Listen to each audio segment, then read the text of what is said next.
So most of us have seen the movie The Matrix, right? And it's so hard to really start a conversation like this. It's mind boggling. So this should be an outtake. But if I do this, I'll have 4 or 5 outtakes, and then I'll get tired and I won't do the freaking thing. All right, so we're going to keep this in. All right, let's start completely different. Okay. The simulation. What is it really? Okay. Here's the thing about the simulation as an outtake, right? Okay. Once again. Okay, right? Ready? Okay. The simulation and the matrix and the material world universe trap. Okay. And prison planet Earth. These all have something in common with mind control and manipulating your mind. And it has to do with you not being able to control your own thoughts and feelings. Right? You see somebody walk across the street and they look like somebody you had a traumatic incident with. He was really emotional. You got all fucked up. You're still pissed off about it. Okay? And somebody walks across the street, you're at a stop sign, and they look exactly like that other person. Your shit's not going to get triggered. It's like, it's just going to remind you of the person or the thing. And you're going to go trigger, trigger, trigger. So your mind is sensitive, all right? And you don't have always control of every thought. And you have thoughts pop in your head all fucking day long. And you're not even thinking about it. You're just like trying to butter the fucking toast. And you have this fucking thought pop into your fucking head. And so you're like, what the fuck? And now you go on a F-bomb rage. You're like, what the fuck? What the fuck? Why is my fucking life blah, blah, blah, blah, blah, right? Right? Right? This is because you're being challenged controlling your own thoughts, right? And it gets complicated because not all of those thoughts are your own. But if they're not your own thoughts, whose thoughts are they? Where are they coming from? Are they coming from the subconscious mind? Are they coming from entities? Are they coming from technology, voice to skull? Are they coming from advanced regressive ETs messing with you? Now we've got voices in our head, audio stuff people can hear. Some people hear it. It's in words, but it's not audio like voice, tone. But it's like, like a lot of people talk in their head, right? But some people hear the audio, hear the conversation. Deep baritone male voice, screechy, bitchy female voice. And these entities can be arguing and the individual can hear them in their head. What the hell is that? Are these entities? Or is that subconscious mind? What is going on? Right? So these are thoughts, generally under the umbrella of thoughts and hearing voices. Right? Okay, what's this have to do with simulation and the matrix and being stuck? I'll tell you in a minute. Give me a sec. I gotta set it up or set you up. I'm gonna set you up, man. Be careful. Get out of here while you can. So yeah. So what's this have to do with any fucking thing, right? All right. Hold that thought. Now we have emotions. Now, we're not always in control of our emotions, are we? That is such a complex subject. But generally speaking, our emotions can get triggered. Or we can think about something and it will trigger an emotional response. So we think about this thing and we feel good. Especially expectations of reward. Oh, if I do this, I'll get one of those. Oh, okay. Oh, if I might win the thing. Oh, and if you have expectation of getting the goodie, this will give you a dopamine hit. This is a dopamine trigger. So now you got body chemistry involved, but everything, everything you feel, you're also feeling it in your body. It's not just emotional. While you're in a body, in this simulation, in this matrix, what you're feeling mentally, spiritually, psychologically, emotionally, you're also feeling biologically. It's called body chemistry. It's called brain chemistry. We got dopamine, oxytocin, serotonin, melatonin. We have estrogen, testosterone, adrenaline, endorphins, norepinephrine, and a bunch of other shit. All right. These, in different combinations, like recipes, are chemical cocktails in your body, and you feel them. You feel it as love when it's predominantly oxytocin. You feel it as winning in life when it's predominantly dopamine. But dopamine mixed with endorphins, you're going to get a whole different feeling than just winning. It's like, ooh, oh, this feels great. And if you get dopamine, oxytocin, and serotonin, and you get them in high doses with some endorphins, you're going to feel bliss. And then there's a bliss chemical too. I forget the name of that one, but that's a new one, I think.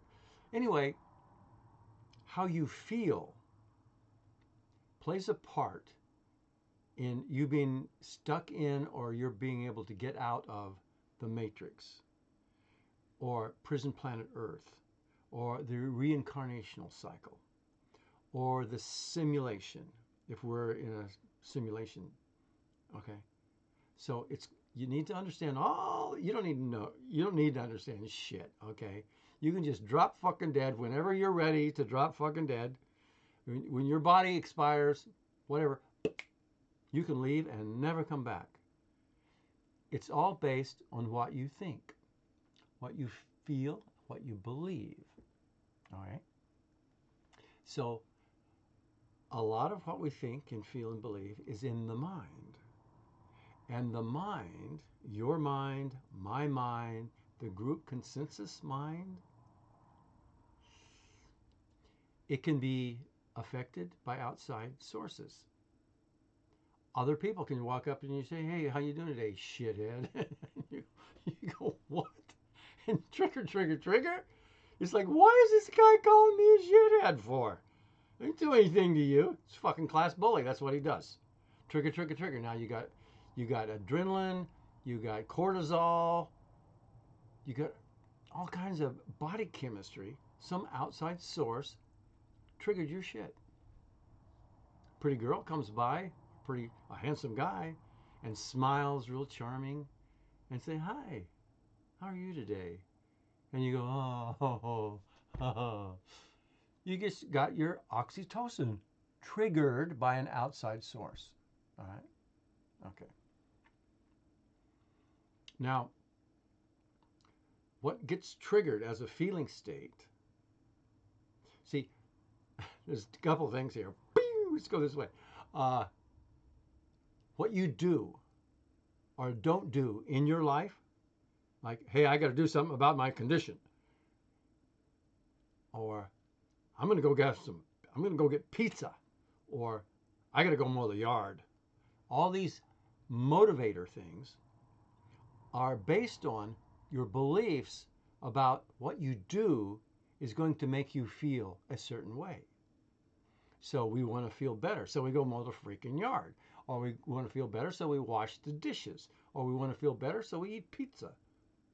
Or drink beer. Or whatever we get involved in. And they will make us feel better. We are triggering our body chemistry, dopamine and some other stuff. Serotonin for feeling right about it. So what we do is predicated or caused by how we think and feel. But it's not just what we think, it's our beliefs about what we see and experience. So if you see something about 4 foot high and it's kind of got long-legged and it's loping and it's coming toward you, but you can't quite see it yet, it's too far away, and you're in the woods, are you going, oh shit, is that a wolf? Your beliefs will cause you to trigger your feeling state. Or you might say, what is that? It's like a cute, is that a dog? I love dogs. And so your beliefs about what you're seeing or expecting to see, or what you're doing or what you're expecting to be doing, plays a part in your body chemistry. And that is affected. What chemistry gets triggered is based on what you believe about what you're seeing or experiencing. So beliefs play a huge part in what we do. And this relates to what we do after the body expires. Do we come back or do we not? The beliefs are still in play, and our core emotions are still in play even without a body. We don't need a body to feel love. The love energy, which is emulated or facilitated with the body chemical oxytocin, it's a frequency vibration. And it's a match or a harmonic of the real love energetic feeling state. You don't need a body, you don't need oxytocin to feel love, anger, hate, fear, rage, bliss, joy, adventure, fun, play. You don't need a physical body to do that. Okay. But you do have beliefs about what will bring you these feeling states. Okay. So it's part of the mind. So when your body expires and you're like, you want to make sure you're out of the matrix, or how do I get out of the matrix? How do I not reincarnate? Your beliefs play a huge part. Okay.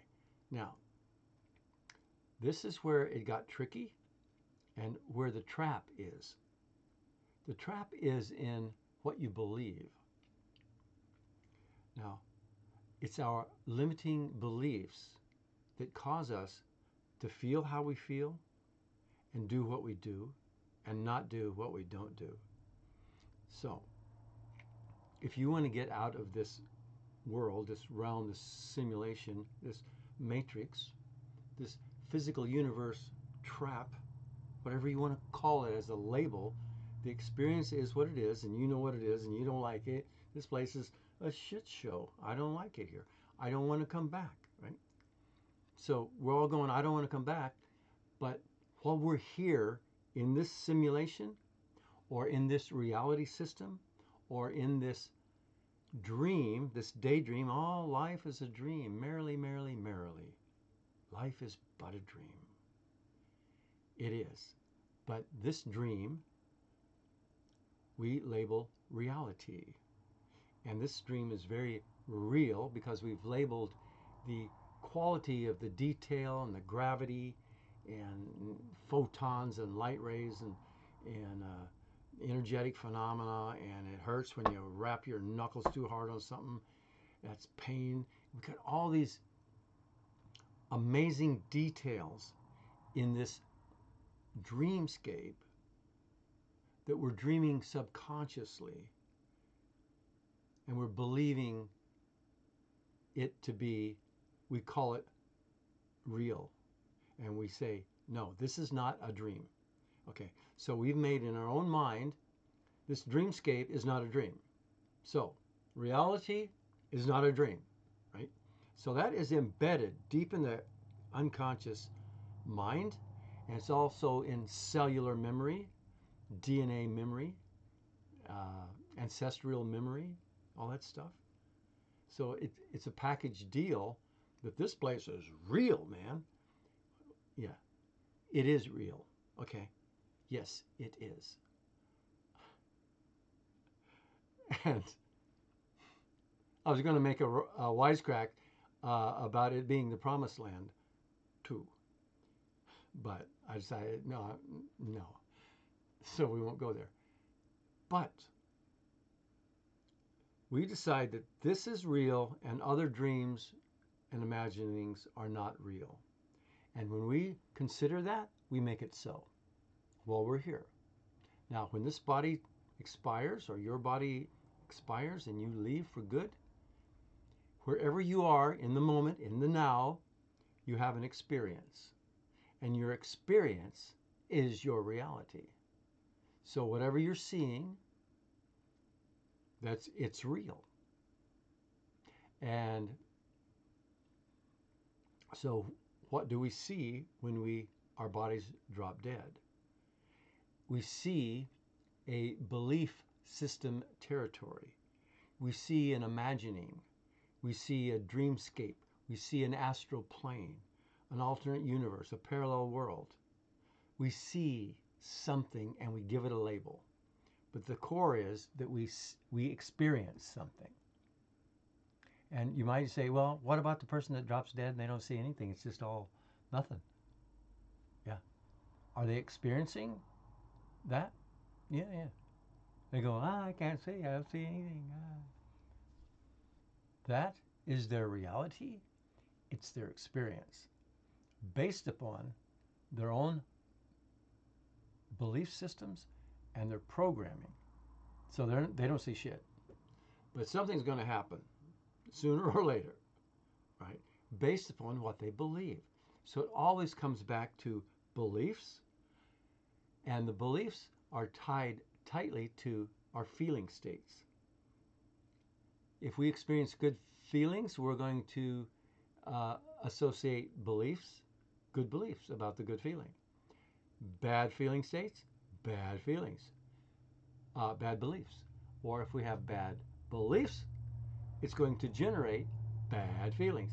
That long-legged fuzzy thing that's coming toward me, it might be a fucking wolf. I'm out of here. And so now you got dopamine, and you don't have dopamine. You have, unless you can find a tree real fast, you go, woo, woo, and you feel better, dopamine. But you're first going to get some cortisol and some adrenaline going, and you're going to be running like crazy looking for a tree. As soon as you find the tree, you're going to get a dopamine rush. You go, yeah, baby, I found my tree. You climb up that thing and you watch this long-legged, cute puppy dog, big, giant fucking, woolly fucking happy doggy. He goes by, and your beliefs change because your perception will change your beliefs. And when your beliefs change, the cortisol, adrenaline starts dissipating as your system is flooded with other body chemistry. Okay. Now this all has to do with the simulation and you being stuck in it. Because, how's that, Rich? Because we are addicted to our dopamine, oxytocin, serotonin, adrenaline, cortisol, endorphins, testosterone, estrogen, GABA, whatever the fuck that is. It's a short word for a long thing.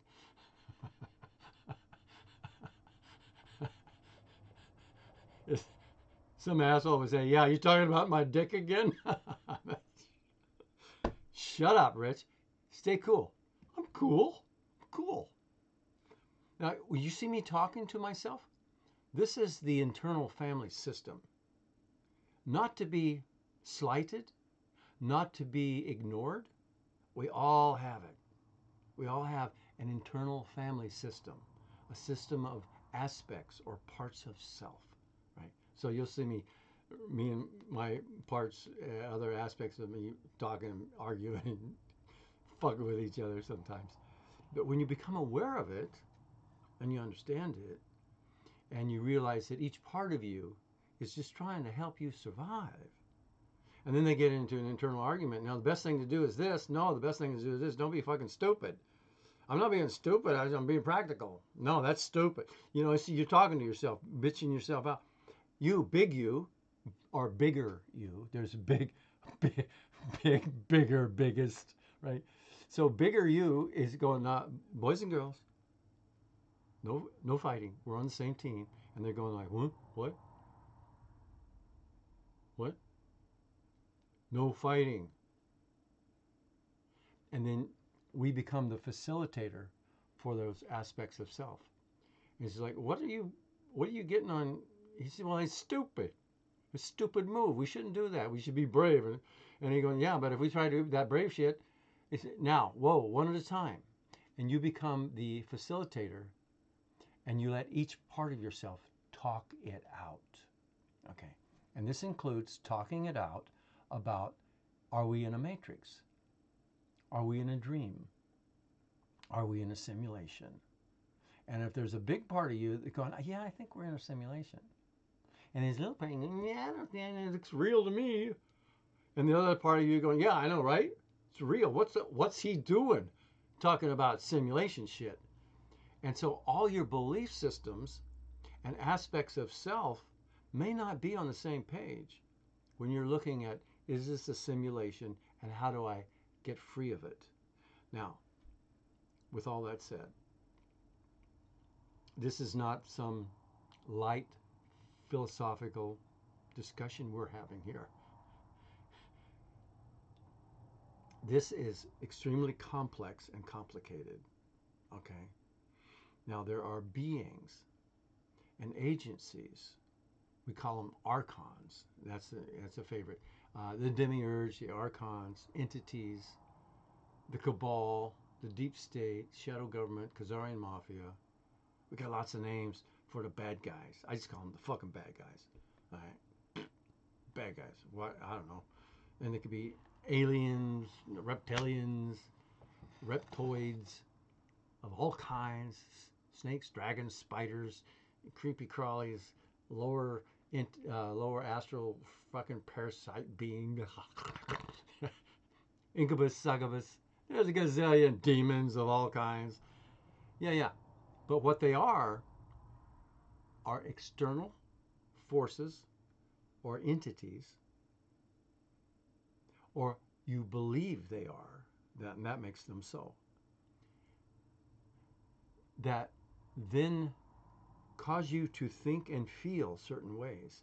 So we're back to thinking and feeling in certain ways, right? Which includes believing certain things. So once inside the simulation, inside this world, you're just walking around and you lived as long as you've lived and you've heard, your society teaches you things, teachers teach, peers, siblings, parents, authority figures. You read stuff in a book, you look stuff up on the internet, and you've got a belief system about the world. And you're going, I think this is a matrix. I want out.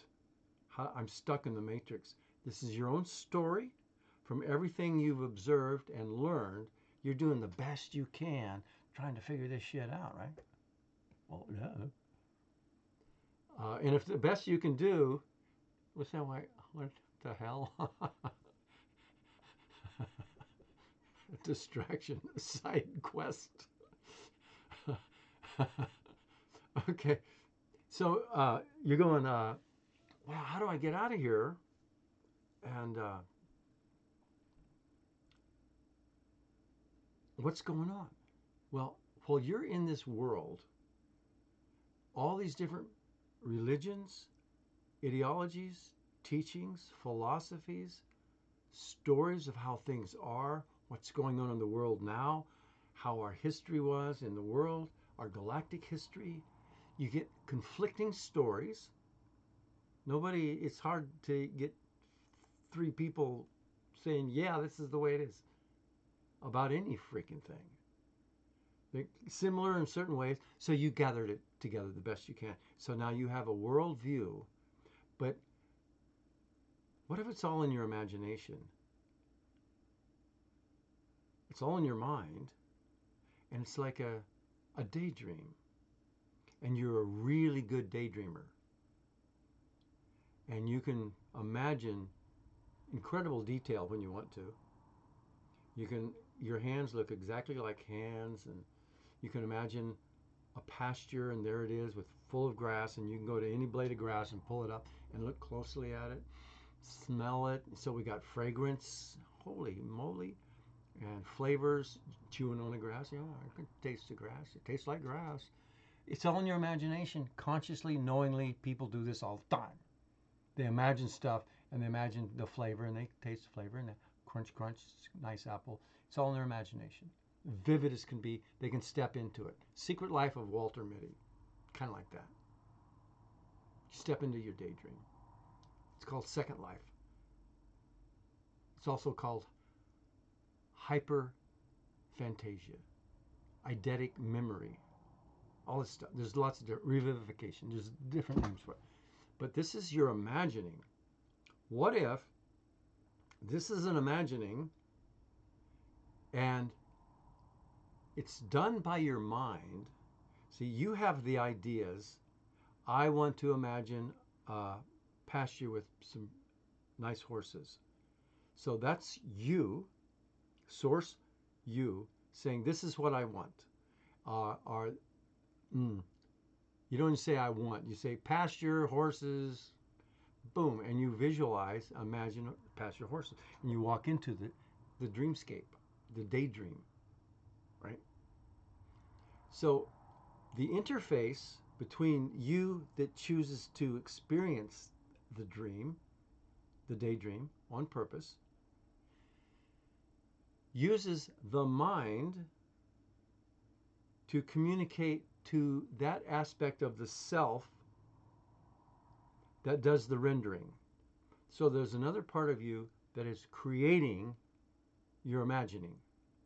So in a daydream, you know you are imagining the horse pasture, and there it is, right? Okay.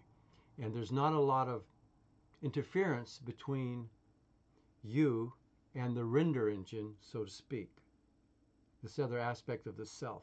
There's not a lot of negative programming or weird shit. You're in control. You say, yeah, it's a beautiful pasture. Oops, too many horses. Only 3 horses and 2 goats, 2 little cute little billy goats. Okay? Boom, boom. It's your imagination. You just do that. You're good. But if there's a fucking gorilla over there, or a big old giant something ugly and icky that's going to eat your horse, you go, what the fuck is that doing in my daydream? Right? It's a thought form or something that you're not in control of. So this normally does not happen in a consciously imagined dreamscape, a daydreamscape. But it happens a lot in the dreamscape we call the physical reality. And while we're here, we've already got loaded up with programming that this is not a dream, this is not an imagining. But if it is, what's all this weird stuff happening that I don't want in my world? Thoughts and emotions that you're experiencing are causing everything that happens in your world. Let it sink in a minute. What you think about, feel about, you bring about. Not just one day, 1 minute, but collectively. What are you thinking about most? What are you imagining most? And when you think about something you don't want, you're thinking about the thing that you don't want. And the thing that you don't want may likely manifest if you put too much attention on the thing you don't want with a lot of emotion. The emotion is like the juice. The thinking is like the blueprint or the order, but now you got to run the machine, and that takes juice, power, creative power. That's your emotion. So if you just feed it light thoughts for years, and then you feed it with a lot mild power, but for years, you can finally get enough thought and feeling into it for it to manifest as a priority over some of the other things you've been thinking and feeling every day, all day long. So, generally speaking, in this dream we call reality, the matrix, the simulation, we could theorize that what I'm experiencing right now is the culmination of all my thoughts and feelings over a lifetime. Okay? And if I think real hard, or if I do something really good, effective, manifestation wise, and I manifest as something, it manifests in my material world. And there it is. Whoa, how did that happen? You think about it, feel about it, bring about it. And it was more juice, more thinking, more feeling, less negative thinking about it.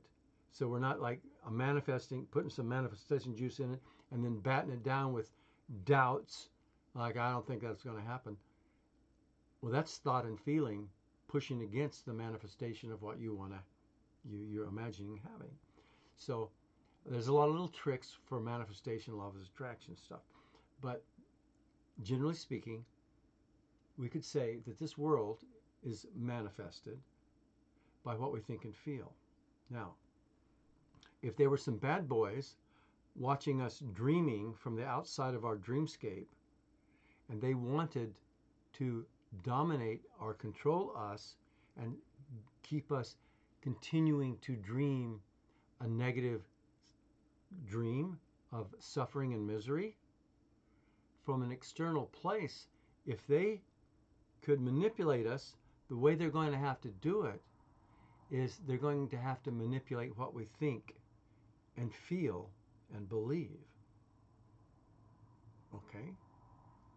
So, in the dreamscape,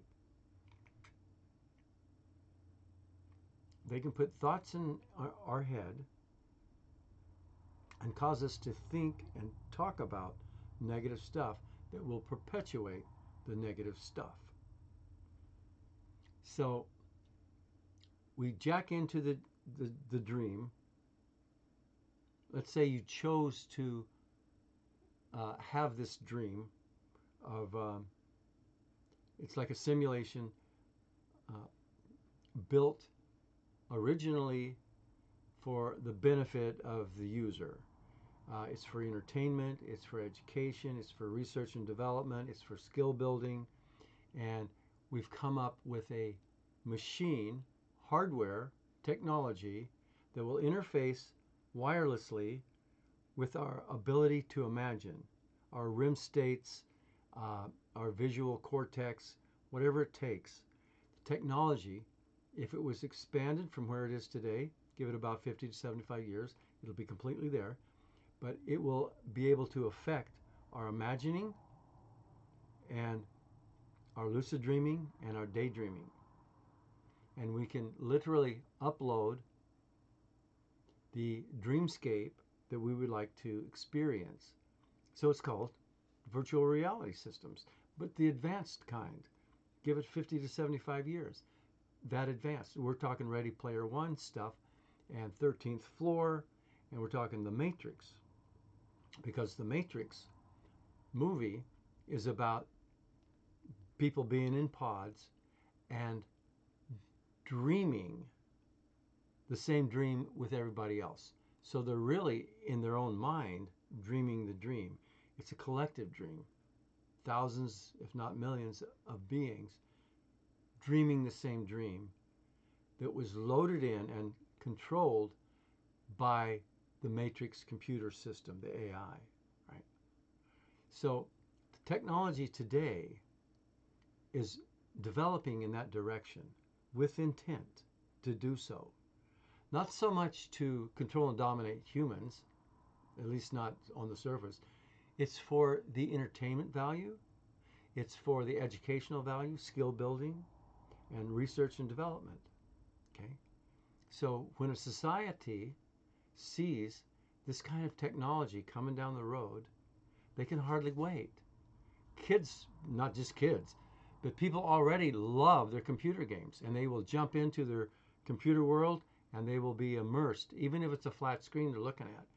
Now you get the 3D goggles and you build that technology out a little bit better, and now a person is totally involved in their 3D environment, their mind and their beliefs start subtly shifting, and they feel like they're really here in this game world. But in fact, they are experiencing a computer rendered dreamscape, okay, in their own mind by looking at the goggle stuff.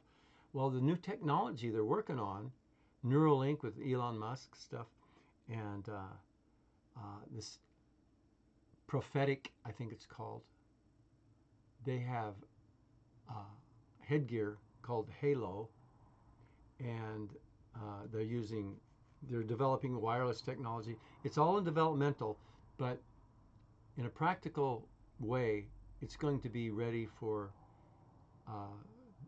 the end user within just a few years. And within 50 years, it's going to be dream worlds. The technology can affect your own ability to imagine, and it's going to write your imagined world for you, but it's going to be tapping into your own render engine of imagining the dreamscape. So you're going to be seeing the world. Like right now, if you were in a deep trance and a hypnotist was saying, you're in the bar standing next to Jimmy Stewart, and a big white rabbit named Harvey just walked in. You're in your dream hypnotic trance state, and you are susceptible to hypnotic suggestions, and it causes images to be generated in your mind. But in your mind, you feel like you're in a place, in a realm, and it can feel very real, right? But the realness is a belief that you're having in your hypnotic trance state. So what if right now you and I are in a hypnotic trance state, and what we're experiencing is a computer assisted reality system that we originally chose to put on the headgear or set in the simulation system and jack into the sim. And at first it was good. But then the guys, the bad boys, hacked the system that everybody was using for entertainment, education, research, and skill building. They hacked the system. And now you've got millions of people, beings, using the simulation for entertainment and stuff. But now the bad boys have hacked the system in a way that they can manipulate our desire to come back again and again and again. Plus, inside the sim, like you and I, we're in this world right now, we have beliefs about our reality. And they're not serving us well, but we believe them at a very core level. We believe in pain, gravity, consequences, love, hate, revenge, justice, save the world, save others, all these addictive things, truth-seeking. These can be addictive, and plus we are addicted to the emotional drama, good and bad emotional stuff, and the whole experience. Plus, we believe this is real. And then, while we're here, we learn about the afterlife. And you hear different stories about what the afterlife is and what happens after your body dies. That's what happens after your avatar in the game universe, the simulation, the virtual reality, or the Matrix. It's what happens after your avatar drops dead. Well, you believe, I believe, well, we go somewhere and we do things. These beliefs are what dictate what you and I will experience after the avatar dies. And what you what happens to you after your body dies. You're out here outside the body, and you're looking at the afterlife realms, the belief system territories, the mm, astral planes, the lower astral, the mid astral, higher astral, mental, causal, emotional planes, all that stuff, etheric plane, all these different densities and frequencies. This is all within your belief systems, and you are going to be experiencing, after your physical body expires, something. And you want out of the matrix and out of the sim. So what you really want out of is the limiting beliefs that you have about the whole phenomena. So you want to be able to believe that when your physical body expires, or just you can just walk away from it, that you can walk into a better dreamscape that you would call your home world, your home plane, or density, or realm, or your preferred experience, not physical, but you have a preferred idea of a heaven world, a paradise plane, a wonderful place to be and live and experience, with maybe it's other people, big beautiful cities, wonderful environments, fresh, wholesome, healthy, and it's everything you've ever desired. Yeah, that's where you want to be. So what is required is that you clear your mind of the limiting beliefs about what might happen or what is going to happen in the afterlife, because what you believe is what you experience predominantly. You think about it, feel about it, bring about it. So the bad boys understand how this works. So while you're in here in this matrix, they're going to load you up with lies and bullshit and stories, scare stories, things for you to be worried, concerned, or afraid of in your afterlife. So now people are running around being afraid of entities, being afraid of archons, uh, the reincarnation trap, going to the light. All these things in the afterlife, if they are not serving you well, can be part of the programming to keep you in the matrix, in the simulation, because the simulation is greater than your physical material world. Your afterlife, think of it like there's this big building. Outside the building is your wonderful home universe, just the way you love it, your loved ones, friends, family. But out there in that wonderful world, you decide to jack into the simulation. So you put your headgear on, or however you do it, and whew, now you're in the game. But the game is like, you think if you drop dead or your body expires, you've popped out of the game. You're still in the sim. It's a simulation. It's a false reality about what your afterlife is. If it's not what you want it to be, then it's not the real deal. Okay. So you want to look at your belief systems about your afterlife and between lives. This thing about between lives traps, they exist and they are real when people experience them and share them with us, because that's what reality is. It's what a person experiences, touches, and feels. And what they experience, touch, and feel is based on what they believe and manifest within their own bubble of reality, being programmed by the simulation. Does that make sense? That was nonstop. I don't know how long I've been talking, about an hour. But I just want to get this out here. It's something to think about and consider while you're trying to figure out, what the fuck am I doing here, and how do I get the fuck out and make sure I don't come back, right?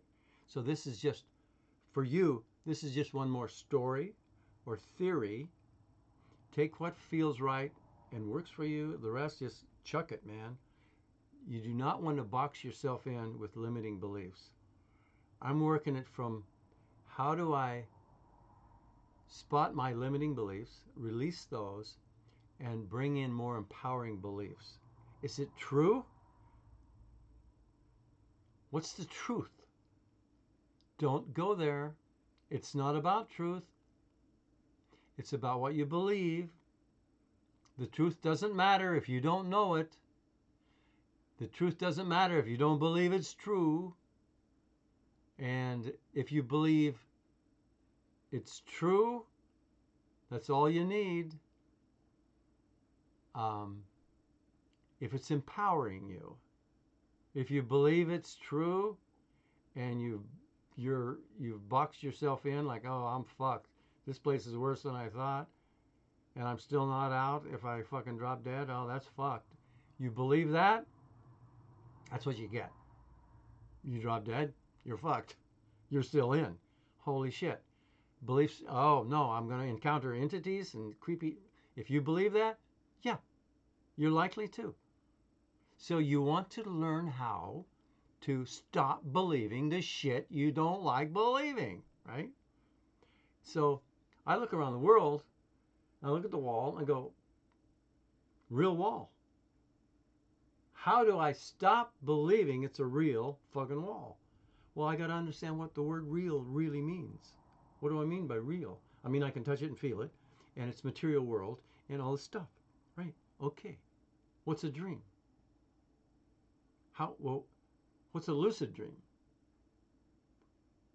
Now, well, a lucid dream is blah, blah, blah, blah.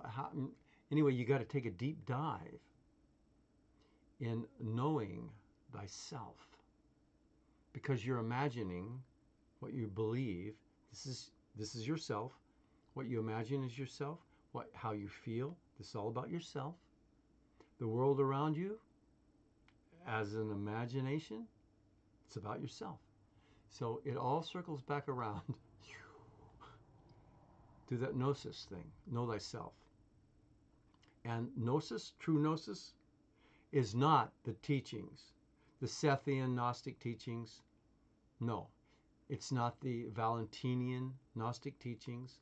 Those are teachings that help you with your gnosis, your inner knowing. And your inner knowing may be really empowering you and freeing you, or your inner knowing might be fucking your shit up. And you go, oh, it's worse than I thought. If that's your inner knowing, you're responsible for what you conclude. So you want to keep looking and snooping and sorting and learning how all of this works and interacts, so that when you wake up from this simulation, this dream, this reality, this life, you are free in mind and body and spirit. You're free of all that stuff. And you can look around and you're in a better place. You got to believe it, or it's not going to be there, right? So how do I believe I'm in a better place if I hear all these fucking stories about how weird it can get between lives? Exactly. That's the question. How do you do that? You get to work on yourself. You start learning how to release your limiting beliefs. And you learn how to generate new beliefs based on how to trigger your own dopamine, oxytocin, and serotonin, which fortify your beliefs. Your body chemistry will fortify your beliefs, and your beliefs will trigger your body chemistry, whether that body chemistry feels good or bad. So it all fits together like that. And I want to just dump this on the fucking internet before I leave, which I don't know, it could be like tomorrow, and it could be like 20, 30 years from now. I could live a long time in this avatar, or I could bail really fucking fast. Don't know. But it's about unplugging from the simulation and understanding if I'm in a simulation,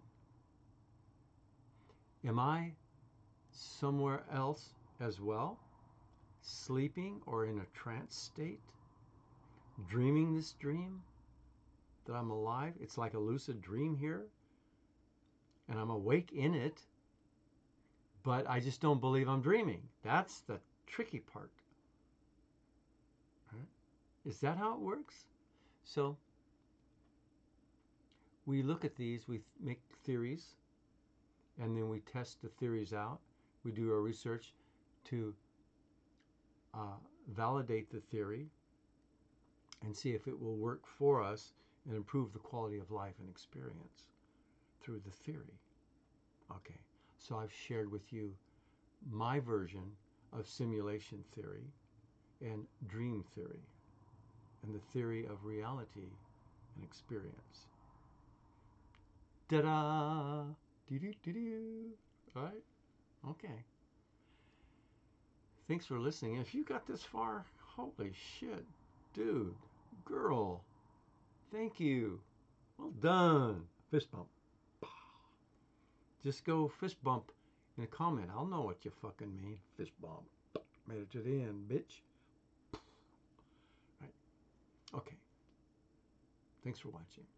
Talk to you later.